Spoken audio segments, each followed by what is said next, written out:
In a Young's double slit experiment using unequal slit width, the intensity at a point midway between a bright and dark fringes is 4i. Bright fringe की position पे नहीं, dark fringe की position पे नहीं, उनके exactly mid में जो intensity है वो 4i दी है। और अनइक्वल स्लिट विड्थ है, इसका मतलब हम ऐसा मानेंगे कि पहले की इंटेंसिटी, पहले स्लिट से स्क्रीन पे इंटेंसिटी i1 है और दूसरी स्लिट से स्क्रीन पे इंटेंसिटी i2 है, और दोनों की वजह से ब्राइट और डार्क के एग्जैक्टली मिड में इंटेंसिटी 4i है। ठीक। If one slit is covered by an opaque film, intensity at that point becomes 2i। अगर एक स्लिट आप कवर कर दोगे तो अब पूरी स्क्रीन पे इंटेंसिटी ऑलमोस्ट यूनिफॉर्म हो जाएगी और वो वही होगी जो कि दूसरी स्लिट की वजह से इंटेंसिटी है, और वो दिए 2i। इसका मतलब हमें दूसरी स्लिट की वजह से इंटेंसिटी कितनी है वो हमें पता लग गई है। If the other is covered instant the intensity at the point, अभी पूछ रहे हैं जो दूसरी वाली स्लिट जिसकी वजह से इंटेंसिटी 2i है, अगर हम कवर कर दें तो अब कितनी इंटेंसिटी होगी। यानी आपसे पूछ रहे हैं कि अब पहली स्लिट की वजह से कितनी इंटेंसिटी होगी। तो पहले आप सेटअप समझो क्या है।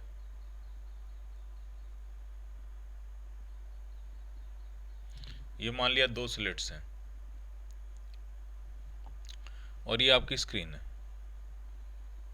ये सेंट्रल मैक्सिमा की पोजीशन। पैटर्न कैसे बनता है? पैटर्न कुछ इस तरह से बनता है।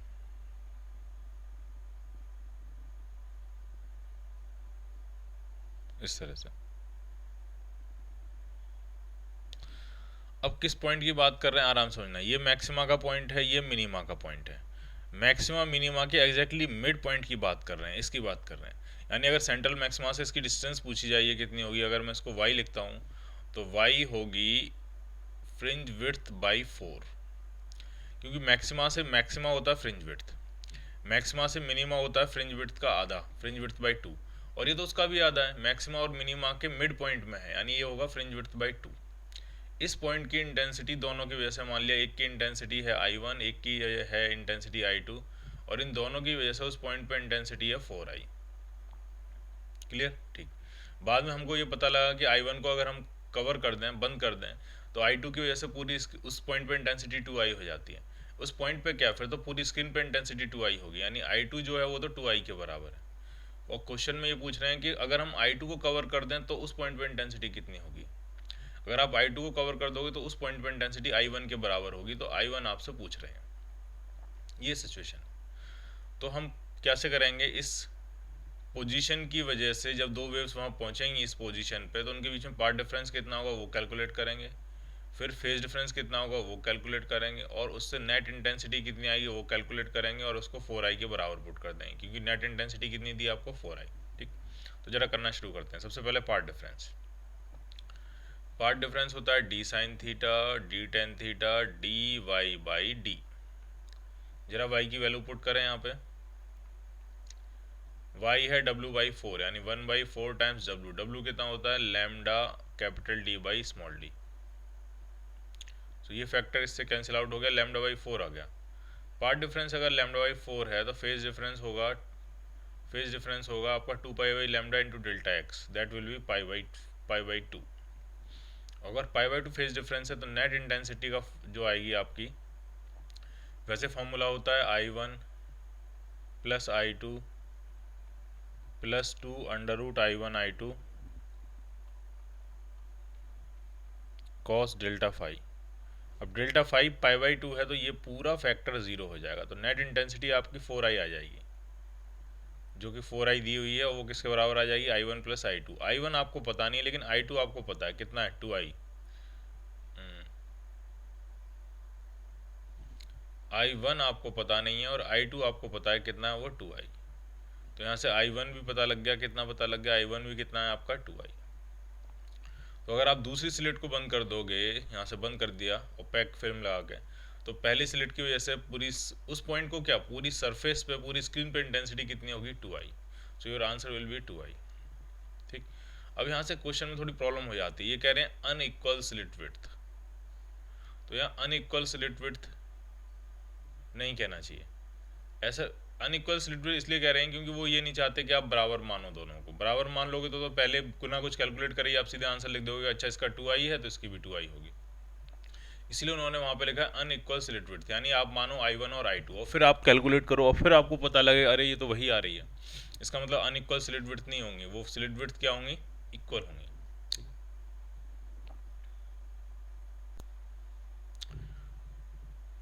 Two beams of light having intensities I and 4I interfere to produce a fringe pattern on a screen। दो बीम है, दो स्लिट से दो बीम जा रही होंगी, एक पहली जो स्लिट है वो I इंटेंसिटी की है, दूसरी स्लिट 4I इंटेंसिटी की, यानी पहली स्लिट की वजह से पूरी स्क्रीन पे इंटेंसिटी I होगी, दूसरी स्लिट की वजह से पूरी स्क्रीन पे इंटेंसिटी 4I होगी। अब क्या है कि इन दोनों स्लिट्स से दो पॉइंट्स पे वेव पहुंच रही है, एक ए पॉइंट पे पहुंच रही है और एक बी पॉइंट पे पहुंच रही है।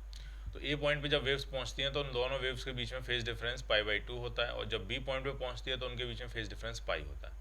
अब क्वेश्चन में ये पूछा गया है कि जो ए पे रिजल्टेंट इंटेंसिटी होगी और जो बी पे रिजल्टेंट इंटेंसिटी होगी, इनका डिफरेंस आपसे पूछा गया। तो जब अलग अलग इंटेंसिटीज़ होती हैं तो फॉर्मूला हम नेट एम इंटेंसिटी का लगाते हैं I1 + I2 + 2√I1 I2 cos delta phi. तो इसी तरह से मैंने ए पॉइंट पे इंटेंसिटी ये निकाली है, I1 I है, I2 4I है, plus 2√I1 I2 cos delta phi. cos delta phi कितना है, cos π/2। अब cos π/2 जीरो होता है, इसलिए पूरा फैक्टर क्या हो गया आपका जीरो, तो यहाँ ए पॉइंट पे इंटेंसिटी बची 5I। अब जरा बी पॉइंट की बात करते हैं, तो बी पॉइंट पे फिर से वही फॉर्मूला लगा दिया, I1 I2 + 2√I1 I2 cos delta phi. cos pi है, यहाँ पे एंगल जो है वो पाई है और cos पाई होता है -1। तो जब आप -1 पुट करोगे तो ये पूरा फैक्टर -4I हो जाएगा, ये आपका +4I है, ये आपका 5I है, तो फाइनल आंसर बच गया I। तो इनका डिफरेंस कितना हो गया, तो ए पॉइंट पे इंटेंसिटी है 5I, बी पॉइंट पे इंटेंसिटी है I, so it's difference will be 4I, so the answer will be B part. Microwaves of frequency 3 × 10⁴ MHz and ultrasonic waves of wavelength 1 cm are passed through a slit of width 2 cm। दो तरह की waves एक slit से पास कर रहे हैं, slit की width दी है आपको 2 सेंटीमीटर। तो पूछ रहे हैं किसका डिफ्रैक्शन होगा, किसका दोनों का होगा, एक का होगा, अगर दोनों का होगा तो डिफ्रैक्शन पैटर्न अलग होगा, क्या होगा, वो सब आपसे पूछा गया। तो डिफ्रैक्शन तब होता है जब स्लिट की जो ओपनिंग है वो वेवलेंथ के ऑर्डर की हो, जो ओपनिंग है वो किसके ऑर्डर की हो, of the order of wavelength, 1 wavelength, 10 wavelength, 15 wavelength, 0.5 wavelength, इस तरह से हो, of the order of wavelength हो। तो जरा माइक्रोवेव्स की फ्रीक्वेंसी दी है, उसकी वेवलेंथ फाइंड करने की कोशिश करते हैं माइक्रोवेव्स की। तो जो वेवलेंथ होती है वो होती है wave velocity upon frequency. Wave velocity तो चाहे कोई भी वेव हो, अल्ट्रासोनिक, अल्ट्रावायलेट, माइक्रोवेव्स कोई भी हो, अल्ट्रासोनिक नहीं सॉरी, इलेक्ट्रोमैग्नेटिक स्पेक्ट्रम की कोई भी वेव हो, सबकी स्पीड कितनी होती है, 3 × 10⁸। तो माइक्रोवेव्स की भी स्पीड वही होगी, 3 × 10⁸। और फ्रीक्वेंसी कितनी दी है, फ्रीक्वेंसी दी है 3 × 10⁴, और मेगा हर्ट्ज है तो 10⁶ से और मल्टीप्लाई करेंगे, 3 से 3 कैंसिल आउट हो गया, तो ये आपका आ जाएगा 10⁻⁻², दैट विल बी 1 सेंटीमीटर। ठीक। और अल्ट्रासोनिक यूएस, अल्ट्रासोनिक वेव्स की वेवलेंथ भी आपको 1 सेंटीमीटर दे रखी है। ठीक है, ये साउंड वेव्स हैं, ये साउंड वेव्स होती हैं काइंड ऑफ, और ये क्या है आपकी इलेक्ट्रोमैग्नेटिक वेव्स, और दोनों की जो वेवलेंथ आ रही है वो 1 सेंटीमीटर ही आ रही है, दोनों की वेवलेंथ 1 सेंटीमीटर आ रही है। इसका मतलब अगर डिफ्रैक्शन होगा तो दोनों का होगा, वरना किसी का नहीं होगा। ऑफ और स्लिट विड्थ जो दे रखी है स्मॉल ए, वो भी आपको 2 सेंटीमीटर ही दे रखी है, तो वेवलेंथ के ऑर्डर की दे रखी है, 2 लैम्डा के बराबर है। इसका मतलब दोनों ही वेव्स का क्या होगा, डिफ्रैक्शन होगा। ठीक, क्योंकि दोनों की वेवलेंथ क्या है, सेम। अगर वेवलेंथ सेम है, स्लिट विड्थ सेम है, इसका मतलब जो मैक्सिमम मिनिमा की जो पोजीशंस होंगी, उनकी जो एंगुलर पोजीशंस होंगी, वो सारी क्या होंगी, सेम। तो आंसर आएगा diffraction will occur in both and diffraction pattern will be identical. Identical होगा डिफ्रैक्शन पैटर्न, आइडेंटिकल इस सेंस में कि जहाँ पे अल्ट्रासोनिक वेव का मिनिमम बनेगा वहीं पे माइक्रोवेव का मिनिमम बनेगा, जहाँ पे अल्ट्रासोनिक वेव का मैक्सिमम बनेगा वहीं पे माइक्रोवेव का मैक्सिमम बनेगा। ये अलग बात है कि अल्ट्रासोनिक वेव का मैक्सिमम साउंड वेव के हिसाब से होगा और माइक्रोवेव का मैक्सिमा इलेक्ट्रोमैग्नेटिक वेव के हिसाब से होगा, लेकिन पैटर्न जो उनकी पोजीशंस हैं स्क्रीन पे वो क्या होंगी, same. So your answer will B D part. Diffraction जो होता है वो एक यूनिवर्सल फिनोमेना होता है, लगभग सभी तरह की वेव्स में डिफ्रैक्शन होता है, प्रोवाइडेड कि जो हिंड्रेंस आने वाली है, जो ओपनिंग या जो भी ऑब्स्टिकल आने वाला है, उसकी डायमेंशन वेवलेंथ की डायमेंशन के ऑर्डर की हो। What is the minimum thickness of a soap bubble needed for constructive interference in reflected light?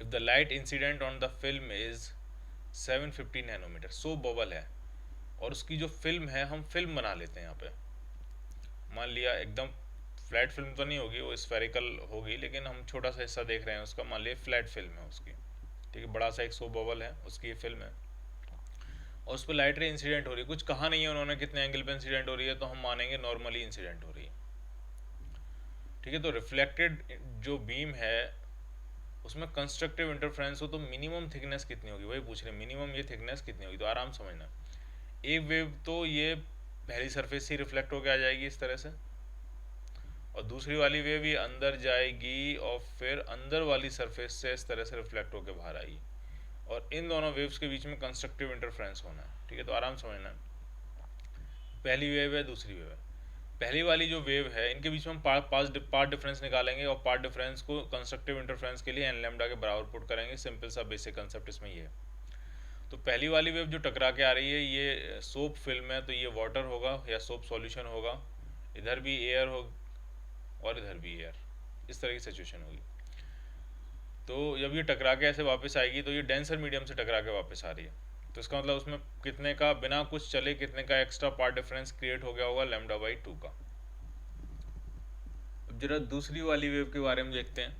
दूसरी वाली वेव जो है वो अंदर गई है, फिर वापस घूम के आई है, यहाँ से रिफ्लेक्ट होकर और वापस इस तरह से निकल के आई है।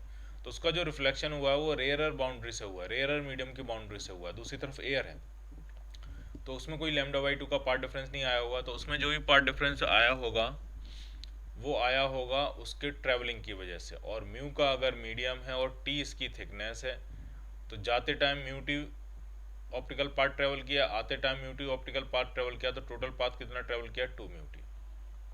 क्लियर। तो हम मान लेते हैं चलो ये ज़्यादा है, 2 म्यू टी ज़्यादा है, तो नेट जो पार्ट डिफरेंस आएगा दोनों के बीच में वो आ जाएगा 2 म्यू टी माइनस λ/2, ये नेट पार्ट डिफरेंस होगा, ठीक। और ये पार्ट डिफरेंस एन लैम्डा के बराबर होना चाहिए अगर आप मैक्सिमा चाहते हो तो, ठीक है, ये परफेक्ट, ठीक। अब जरा कुछ चीज़ें यहाँ ढंग से समझो, आपको क्या करना है कि आपको टी की मिनिमम से मिनिमम वैल्यू पूछिए, तो ढंग से देखो, अगर यहाँ से 2 म्यू टी निकालें हैं तो ये आ जाएगा एन लैम्डा प्लस λ/2। अगर आप टी की मिनिमम से मिनिमम वैल्यू चाहते हो तो इसका मतलब इस राइट हैंड साइड पे जो भी है वो मिनिमम से मिनिमम होना चाहिए, और मिनिमम से मिनिमम पुट करने के लिए आप एन की वैल्यू क्या पुट कर सकते हो, 0, ठीक है, एन यहाँ पे 0 पॉसिबल है। इसका मतलब 2 म्यू टी किसके बराबर हो गया आपका, λ/2 के बराबर, तो टी कितना आ जाएगा, टी आपका आ जाएगा λ/4 म्यू। सारी वैल्यूज पुट कर देते हैं, सॉल्व कर लेते हैं, थिकनेस कितनी आ जाएगी, टी इक्वल टू लैम्डा कितना है 750 अपॉन 4 म्यू, म्यू कितना है आपका 1.33, 1.33 को आप लिख सकते हो 4/3, 3 ऊपर पहुंच जाएगा, 750 इंटू 3 अपॉन 16। तो सॉल्व आपको खुद से कर लेना है, और जब आप सॉल्व करोगे तो आपको जो आंसर मिलेगा वो आपको मिल जाएगा 141 नैनोमीटर, सी पार्ट।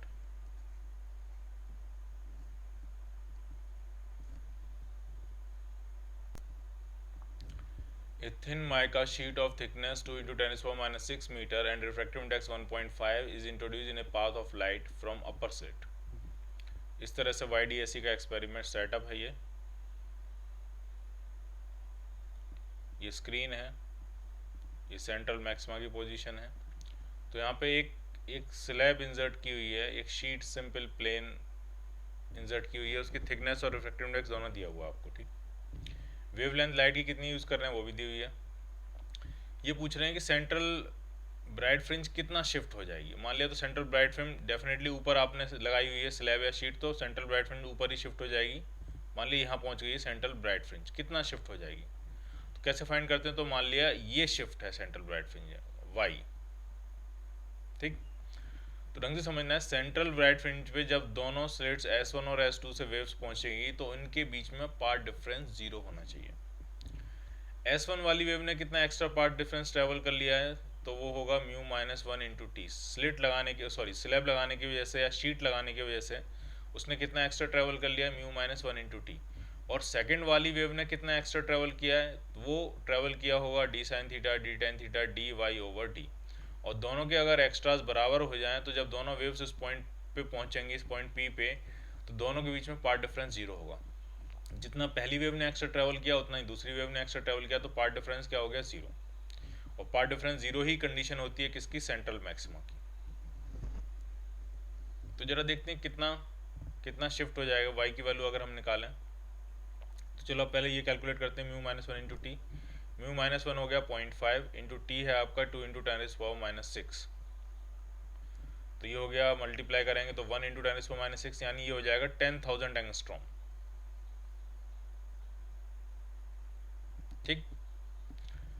और ये कितना आ जाएगा, D Y over D.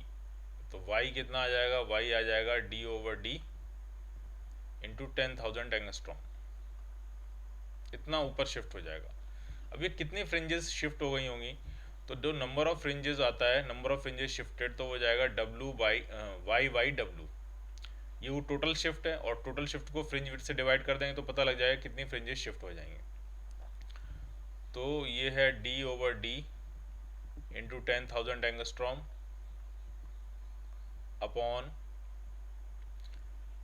Upon fringe width. Fringe width कितना होता है, lambda D over D. Lambda है 5,000 angstrom into capital D over small D. तो ये capital D over small D का फैक्टर ही दोनों तरफ से कैंसिल आउट हो जाएगा और आंसर आ गया आपका 2।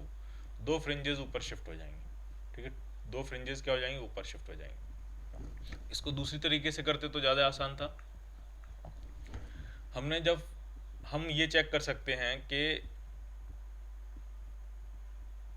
सेंट्रल मैक्सिमा वाली पोजीशन पे अब क्या बनेगा। अब बनेगा क्या वहाँ, पहले इस पॉइंट पे सेंट्रल मैक्सिमा बनता था, अब जैसे ही आपने यहाँ पे एक शीट इंसर्ट करी है तो अब यहाँ कुछ और बनेगा। अब बनेगा क्या, अब सेंट्रल मैक्सिमा नहीं बनेगा, सेंट्रल मैक्सिमा तो ऊपर शिफ्ट हो गया होगा। अब बनेगा क्या, वो फाइंड करते हैं। तो उसके लिए हम ये दिखाएंगे कि ये दोनों वेव्स जो यहाँ पहुँच रही हैं इनके बीच में पार्ट डिफरेंस कितना है। तो इनके बीच में पार्ट डिफरेंस है mu minus one into T, क्योंकि अब पहली वाली वेव ने एक्स्ट्रा ट्रेवल किया है शीट की वजह से, और दूसरी वाली वेव ने कोई एक्स्ट्रा ट्रेवल नहीं किया, वो अपने ओरिजिनल पाथ पे ही है। दूसरी वाली वेव एक्स्ट्रा तब ट्रेवल करती है जब हम इस पॉइंट के बारे में ना सोच के किसी ऊपर वाले पॉइंट के बारे में सोचते हैं। लेकिन हम फिर से अगलियर जिस पॉइंट पे सेंट्रल मैक्सिमम बना था उसी पॉइंट के बारे में सोच रहे हैं। तो दोनों वेव्स के बीच में पार्ट डिफरेंस ये होगा mu minus one into T, और ये आपका आ रहा है 10,000 एंगस्ट्रॉम। 10,000 एंगस्ट्रॉम का मतलब 2 लैम्डा। क्लियर। इसका मतलब जिस पॉइंट पे पहले सेंट्रल मैक्सिमा बन रहा था, अब वहाँ पे पहुँचने वाली, ढंग से समझना है, जिस पॉइंट पे पहले सेंट्रल मैक्सिमा बन रहा था, अब उसी पॉइंट पे पहुँचने वाली वेव्स के बीच में पार्ट डिफरेंस 2 लैम्डा है। इसका मतलब अब उसी पॉइंट पे सेकंड मैक्सिमा बनेगा। तो कितनी फ्रिंजेस ऊपर शिफ्ट हो गई, तो सेंट्रल मैक्सिमा से फर्स्ट मैक्सिमा एक फ्रिंज विड्थ ऊपर शिफ्ट हो गई, और फर्स्ट मैक्सिमा से सेकंड मैक्सिमा एक और फ्रिंज विड्थ ऊपर शिफ्ट हो गई। तो दो फ्रिंज विड्थ के बराबर पैटर्न ऊपर शिफ्ट हो गया होगा। Clear. In Young's double slit experiment white light is used. तो जरा सेटअप बना लेते हैं। इस तरह का मान लिया सेटअप है, एक स्लिट ये, एक स्लिट ये, इस तरह से, और ये सामने स्क्रीन। ये पोजीशन है आपकी सेंट्रल मैक्सिमा वाली। ठीक, वाइट लाइट यूज़ कर रहे हैं, सारी वेवलेंथ्स होंगी इसमें। ठीक है, यहाँ पे जो लाइट यूज़ कर रहे हैं वो वाइट लाइट यूज़ कर रहे हैं, सारी वेवलेंथ्स होंगी इसमें।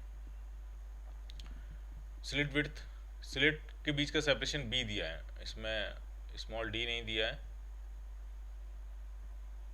एक मिनट, हाँ, स्लिट्स के बीच का सेपरेशन दिया है b, और स्क्रीन की डिस्टेंस दी है स्मॉल d। कैपिटल D का यहाँ पे नाम नहीं लिया है उन्होंने।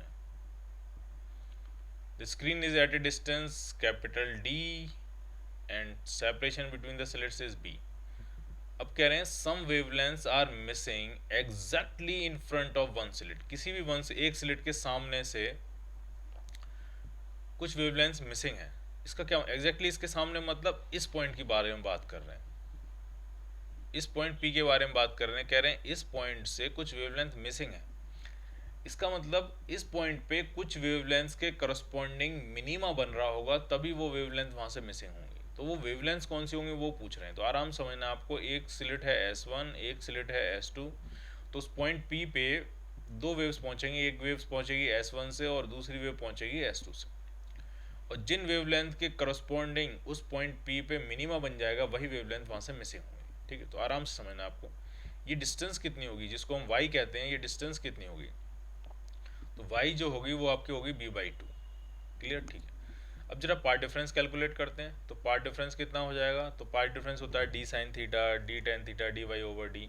तो जो जो यहाँ पे d है वो है यहाँ पे b, तो चलेगा b sin theta b tan theta, और tan थीटा हो जाएगा y/d, और d कैपिटल D नहीं है, स्मॉल d है। ये है पार्ट डिफरेंस। y की वैल्यू पुट कर दें तो ये हो जाएगा b²/2d।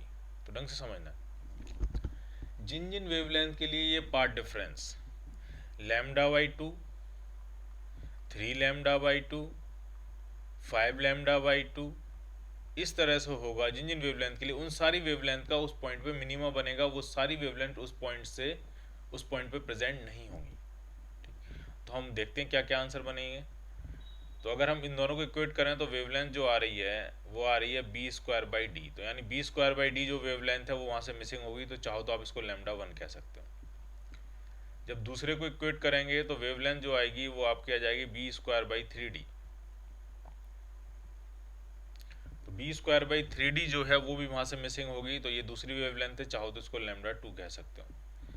इसी तरह से जब तीसरे को इक्वेट करेंगे तो जो वेवलेंथ आएगी वो आपकी आ जाएगी v²/5d, तीसरी वेवलेंथ है, इसको λ3 कह सकते हो, ये भी वहाँ से मिसिंग होगी। तो इसी तरह से ये पैटर्न आगे बढ़ता चला जाएगा।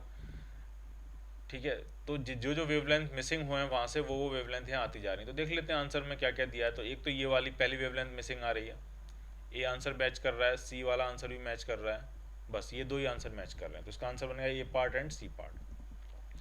मैं ये नहीं कह रहा हूँ कि इन वेवलेंथ का वहाँ पे मिनिमा बन रहा है, इसका मतलब ये नहीं कि वहाँ पे बाकी सभी वेवलेंथ का मैक्सिमा बन रहा होगा, ऐसा नहीं है। मैक्सिमा कुछ वेवलेंथ का बन रहा होगा, लेकिन बाकी वेवलेंथ की कुछ ना कुछ इंटेंसिटी होगी, किसी की मैक्सिमम से आधी होगी, किसी वेवलेंथ के लिए मैक्सिमम से 1/3 इंटेंसिटी होगी, लेकिन कुछ ना कुछ इंटेंसिटी होगी, यानी कुछ ना कुछ प्रेजेंस होगी कलर्स की। लेकिन ये वेवलेंथ का तो वहाँ पे परफेक्ट मिनिमा बन रहा है, तो ये वेवलेंथ वहाँ पे बिल्कुल भी प्रेजेंट नहीं होगी। In Young's double slit experiment, the y coordinates of his central maxima and 10th maxima are 2 cm and 5 cm। आराम से देखना है, इस तरह की सिचुएशन है। ये दोनों स्लिट्स हैं, ये सेंट्रल मैक्सिमा की पोजीशन है स्क्रीन पे, ये सेंट्रल मैक्स। तो सेंट्रल मैक्सिमा का y कोऑर्डिनेट जो दिया है वो 2 सेंटीमीटर दिया है।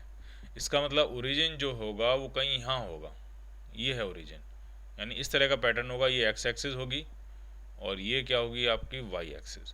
तो जो सेंट्रल मैक्सिमा बन रहा है वो 2 सेंटीमीटर पे बन रहा है, और जो 10th मैक्सिमा बन रहा है वो 5 सेंटीमीटर पे बन रहा है। यहाँ पे 10th मैक्सिमा है, ये 5 सेंटीमीटर पे बन रहा है। तो 10th मैक्सिमा और सेंट्रल मैक्सिमा के बीच में गैप कितना है, तो गैप है 3 सेंटीमीटर।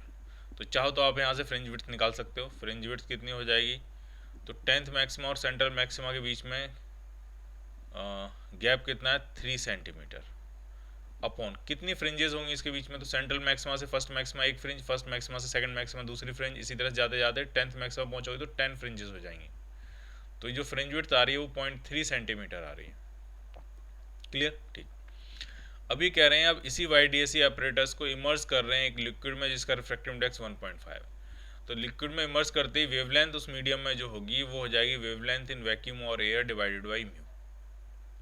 इसका मतलब जो फ्रिंज विड्थ होगी उस लिक्विड उस मीडियम में वो हो जाएगी नॉर्मल जो फ्रिंज विड्थ है एयर या वैक्यूम में डिवाइडेड बाई म्यू। तो जब म्यू से डिवाइड करोगे तो नई फ्रिंज विड्थ आ रही है 0.3 डिवाइडेड बाई 1.5, तो ये आपकी आ गई 0.2 सेंटीमीटर। फ्रिंज विड्थ 0.2 सेंटीमीटर आ गई। तो वाई कोऑर्डिनेट्स पूछे हैं उनके सेंट्रल में। तो पता है जब भी आप किसी YDAC के सेटअप को किसी मीडियम में डिप करते हो तो सेंट्रल मैक्सिमा अपनी पोजीशन से शिफ्ट नहीं होता है। सेंट्रल मैक्सिमा के अबाउट पूरा का पूरा पैटर्न, पूरा का पूरा वेव पैटर्न जो होता है वो सेंट्रल मैक्सिमा के अबाउट कंप्रेस हो जाता है, क्योंकि सारी फ्रिंज विड्थ जो है वो कम हो गई है, तो सारी फ्रिंजेस पास पास आ जाती हैं। तो सारी फ्रिंजेस शिफ्ट होती हैं, सारी फ्रिंजेस सेंट्रल मैक्सिमा के करीब पहुंचती हैं, लेकिन सेंट्रल मैक्सिमा अपनी जगह पर क्या रहता है, फिक्स रहता है। क्लियर। तो जो सेंट्रल मैक्सिमा की लोकेशन है वो तो 2 सेंटीमीटर ही रहेगी। ये 10th मैक्सिमा थोड़ा नीचे आ जाएगा। कितना नीचे आ जाएगा तो वो समझना है। अब फ्रिंज विड्थ हो गई है 0.2 सेंटीमीटर। तो 10 मैक्सिमा अगर हम बात करें, 10 मैक्सिमा के लिए कितना गैप चाहिए होगा, तो 0.2 इंटू 10, तो वो कितना चाहिए, 2 सेंटीमीटर का गैप चाहिए। यानी 10th मैक्सिमा जो बनेगा वो सेंट्रल मैक्सिमा से 2 सेंटीमीटर ऊपर बनेगा। तो अब 10th मैक्सिमा 4 सेंटीमीटर पे आ जाएगा, क्योंकि 2 सेंटीमीटर पे तो सेंट्रल मैक्सिमा बन रहा है, उससे 2 सेंटीमीटर ऊपर 10th मैक्सिमा बनेगा। तो 10th मैक्सिमा बनेगा 4 सेंटीमीटर पे, सेंट्रल मैक्सिमा वहीं बनेगा 2 सेंटीमीटर पे। So your answer will be C part.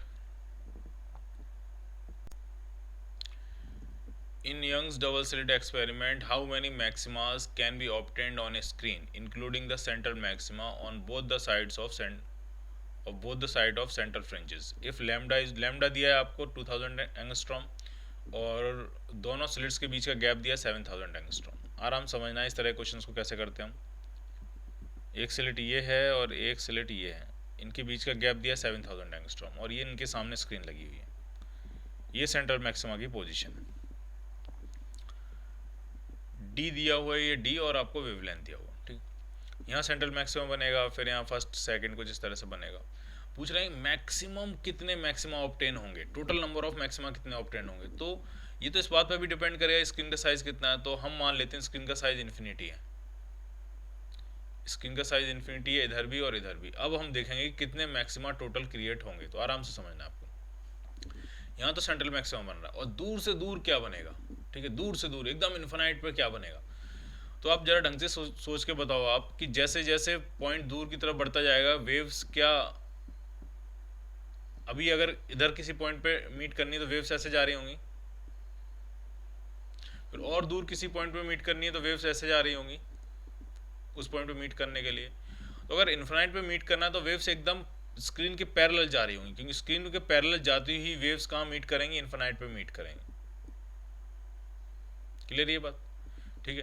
तो जो अगर हमें ये देखना है कि इन्फिनिटी पे क्या बनना है, मैक्सिमा बनना है, कौन सा वहाँ मैक्सिमा बन रहा है, वो सब चेक करना है। तो इन्फिनाइट पे मीट करने के लिए तो जो वेव्स निकलेंगे सोर्स S1 से, स्लिट S1 से और स्लिट S2 से, ये दोनों स्क्रीन के कहाँ क्या जाएंगे, पैरेलल। अब जरा इन दोनों वेव्स के बीच में पार्ट डिफरेंस देखो, तो जो पार्ट डिफरेंस है वो D के बराबर ही हो गया। देखो जरा, ये है पार्ट डिफरेंस इनके बीच में, क्योंकि इस रीजन के बाद से दोनों वेव्स ने बराबर डिस्टेंस ट्रेवल की होगी। तो पार्ट डिफरेंस ढंग से समझना है, पार्ट डिफरेंस की मैक्सिमम जो वैल्यू है वो D के बराबर आ रही है, क्योंकि पार्ट डिफरेंस पे डिपेंड करेगा कि कितने मैक्सिमम बनेंगे, ठीक है। इसको आप एक तरीके से और समझ सकते हो मैथमेटिकल तरीके से। पार्ट डिफरेंस जो हमने निकाला था वो D sin थीटा निकाला था, बिना किसी अप्रोक्सीमेशन की बात करें तो D sin थीटा निकाला था। अब कोई आपसे पूछे कि पार्ट डिफरेंस की मैक्सिमम से मैक्सिमम वैल्यू क्या हो सकती है, तो पार्ट डिफरेंस की मैक्सिमम से मैक्सिमम वैल्यू होने के लिए साइन थीटा की मैक्सिमम से मैक्सिमम वैल्यू, और वो 1 होती है। तो मैक्सिमम पार्ट डिफरेंस D के बराबर होता है, ठीक। अब इसका एडवांटेज ये है कि अगर मान लिया किसी क्वेश्चन में मैक्सिमम पार्ट डिफरेंस D के बराबर है और D दिया आपको 5 लैम्डा, इसका मतलब इन्फिनिटी पे जब वेव्स पहुंचेंगी तो उनके बीच में 5 लैम्डा का पार्ट डिफरेंस होगा। तो इन्फिनिटी पे जो बनेगा वो 5th मैक्सिमा बनेगा। क्लियर। तो 5 मैक्सिमा ऊपर बन गए, 5 मैक्सिमा नीचे बन गए, एक सेंट्रल मैक्सिमा बन गया, टोटल मैक्सिमा 11 हो गए। तो ये एडवांटेज है। तो जब भी कोई भी यंग्स डबल स्लिट एक्सपेरिमेंट हो, स्क्रीन पे कोई बाउंडेशन नहीं है, तो मैक्सिमम से मैक्सिमम पार्ट डिफरेंस D हो सकता है। और इस केस में अगर आप गौर से देखो तो जो D दिया है वो आपको दिया है 3.5 लैम्डा। देखो लैम्डा 2000 है, इसमें 3.5 से मल्टीप्लाई करेंगे तो 7000 आ जाएगा। इसका मतलब अब आप मुझे बताओ मैक्सिमम से मैक्सिमम पार्ट डिफरेंस कितना हुआ, 3.5 लैम्डा। तो इन्फिनिटी पे बनेगा क्या, तो इन्फिनिटी पे अगर 0.5 लैम्डा होता है तो इन्फिनिटी पे बनता है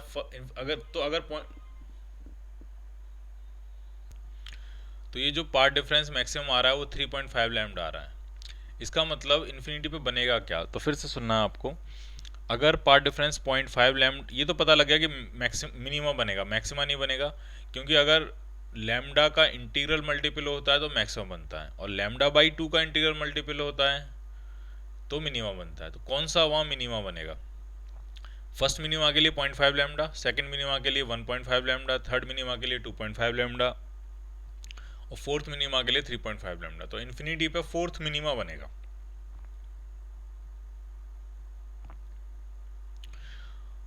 तो मैक्सिमा कितने बनेंगे, तो फोर्थ मिनिमा से जस्ट पहले बना होगा थर्ड मैक्सिमा, क्योंकि पार्ट डिफरेंस 3.5 लैम्डा से ज़्यादा तो नहीं हो सकता, तो उससे सबसे कम वाला जो मैक्सिमा होगा वो 3 लैम्डा वाला होगा। इससे जस्ट पहले जो मैक्सिमा बना होगा वो 3 लैम्डा वाला होगा, यानी थर्ड मैक्सिमा बना होगा। तो 3 मैक्सिमा ऊपर बनेंगे, 3 मैक्सिमा नीचे बनेंगे, एक सेंट्रल मैक्सिमा बीच में बनेगा, तो टोटल 7 मैक्सिमा बनेंगे। टोटल कितने मैक्सिमा बनेंगे? 7 maxima. So your answer will be B part.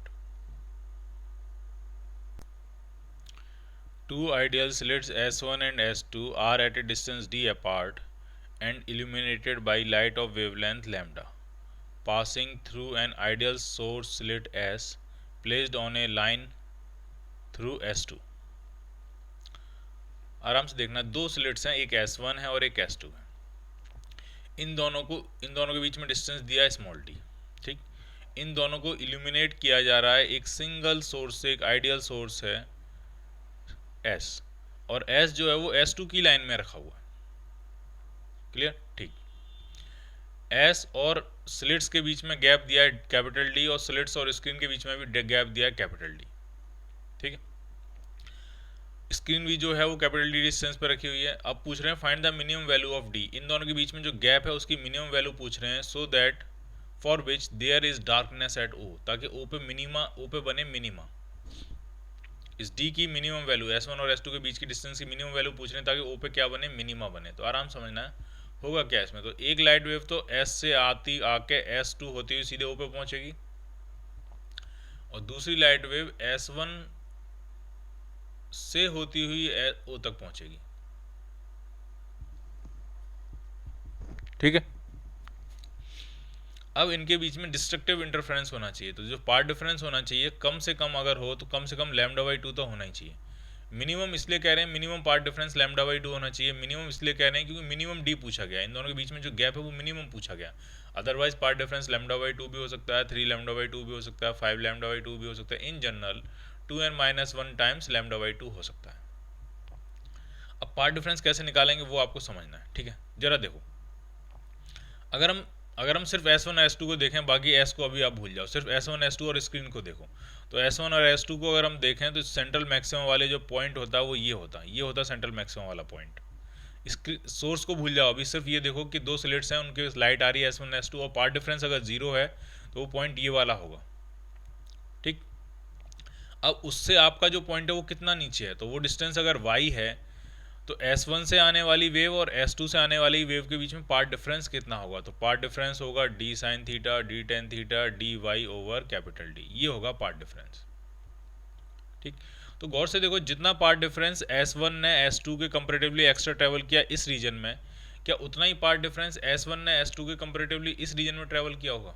देखो, ये S1 की पाथ लेंथ है, ये S2 की पाथ लेंथ है, और कितना एक्स्ट्रा ट्रैवल किया वो ये है। तो उतना एक्स्ट्रा यहाँ पे भी तो ट्रैवल किया है, यहाँ पे भी तो हम ऐसे सेंटर बना सकते हैं और फिर ये नीचे इसको y लिख सकते हैं और फाइंड कर सकते हैं। तो जो टोटल पार्ट डिफरेंस होगा S1 से जाने वाली वेव ने जो ट्रैवल किया होगा X2 से जाने वाली वेव के ऊपर, वो होगा 2 टाइम्स dy ओवर d। और ये पार्ट डिफरेंस अगर आप चाहते हो कि मिनिमा बनाने में आपकी मदद करे तो ये path difference at least lambda by 2 के बराबर होना चाहिए। अब जरा y की वैल्यू भी पुट कर देते हैं। y को गौर से देखो खुद कितना है, तो y खुद डी बाई 2 के बराबर है। तो y की वैल्यू यहाँ डी बाई 2 पुट करते हैं तो ये हो जाएगा आपका D square by capital D is equal to lambda by 2। तो स्मॉल डी कितना आ जाएगा? तो स्मॉल डी आ जाएगा under root lambda capital D by 2। जो आपको आंसर मिलेगा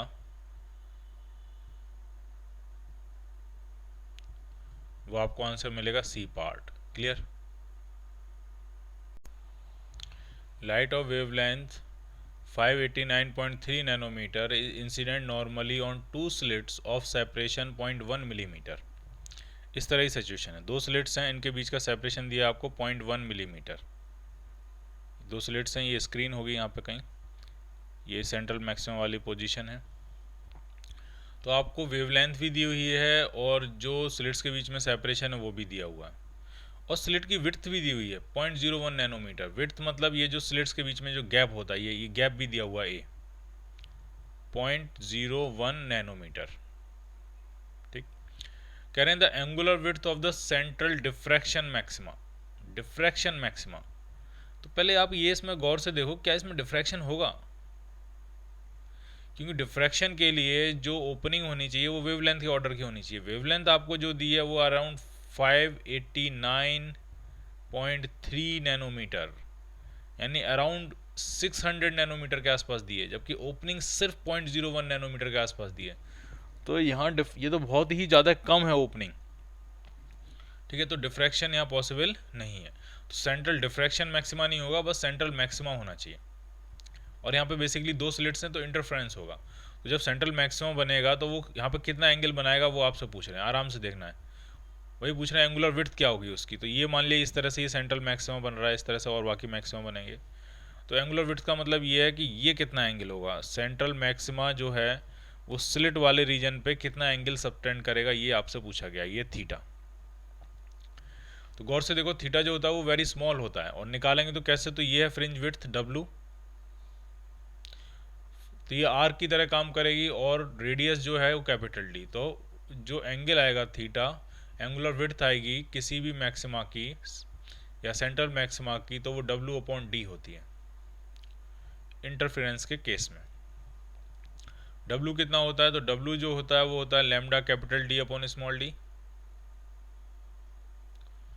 और fringe width, angular fringe width अगर आप निकालोगे तो हो जाएगी डब्लू अपॉन कैपिटल डी, तो ये आ गया lambda upon small D. Lambda कितना है, लैम्डा है 589.3 नैनोमीटर, और स्मॉल डी जो दिया है वो आपको 0.1 मिलीमीटर दिया है, 0.1 मिलीमीटर। तो 0.1 मिलीमीटर को अगर नैनोमीटर में कन्वर्ट करेंगे तो 10⁻⁻⁶,